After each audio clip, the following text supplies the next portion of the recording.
Dengan cara ini, diam-diam Malaysia siap menyusul timnas Indonesia.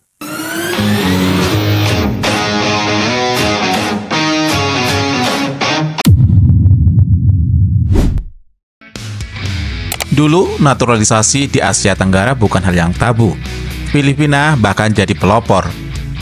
Di awal 2010-an, mereka merekrut pemain diaspora berdarah Eropa seperti Stephen Schoch dan Neil Entridge. Tapi, prestasi mereka mentok di semifinal AFF. Singapura sempat berjaya di era 2000-an, dengan nama-nama seperti Daniel Bennett, Alexander Durit, dan Bayaki Kaizan. Hasilnya, 2 gelar AFF, namun stagnan di kancah Asia. Malaysia menyusul di pertengahan 2010-an. Mereka mendatangkan pemain seperti Mamadou Soumaré, Liridon Karasniqi, dan Guilherme de Paula. Tapi hasilnya belum sesuai harapan. Thailand yang mengandalkan kekuatan lokal sempat mendominasi kawasan. Namun saat tampil di ronde ketiga kualifikasi Piala Dunia 2022, mereka hanya mampu meraih 2 poin dari 10 laga, hasil dari 2 kali imbang dan 8 kekalahan.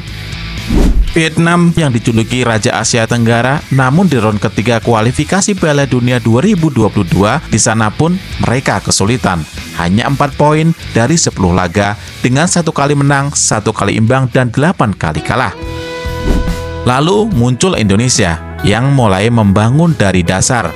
Sejak menunjuk Sintayong di akhir 2019, PSSI mulai menyusun strategi jangka panjang. Hasilnya kini terasa jelas. Timnas U23 menembus semifinal Piala Asia U23, bahkan nyaris lolos ke Olimpiade setelah hanya kalah tipis dari Guinea. Sedangkan Timnas Senior tembus ke 16 besar Piala Asia 2023 untuk pertama kalinya dalam sejarah. Dan yang paling mencolok, lolos ke ronde keempat kualifikasi Piala Dunia 2026 setelah mengumpulkan 12 poin di grup C. Ini pencapaian tertinggi tim ASEAN sejauh ini. Strategi PSSI dalam merekrut pemain keturunan bukan asal ambil. Mereka benar-benar mencari yang berkualitas dan siap tempur.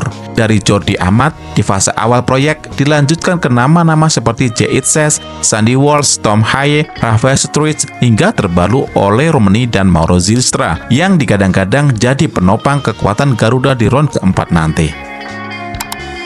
Melihat efektivitas pendekatan ini, Malaysia mulai meniru langkah yang sama. Kini, mereka juga mengandalkan pemain warisan dan naturalisasi dengan level kompetitif. Nama-nama seperti Irazabal, Hulgado, Machuca, Garces, dan Figueiredo tak hanya memperkuat skuad, tapi juga membawa hasil. Terbaru mereka sukses mengguncang Vietnam dengan kemenangan telak 4-0. Hasil yang tak hanya mengejutkan publik ASEAN, tapi juga menunjukkan arah baru Harimau Malaya di bawah asuhan Klamovski. Sementara itu, harga pasar dari kedua tim juga berbeda. Skuad Indonesia bernilai 14 juta euro, sedangkan Malaysia ada di 7 juta euro. Indonesia masih memburu nama besar seperti Pascal Struijk, Ryan Flamingo, dan Jairo Riddle.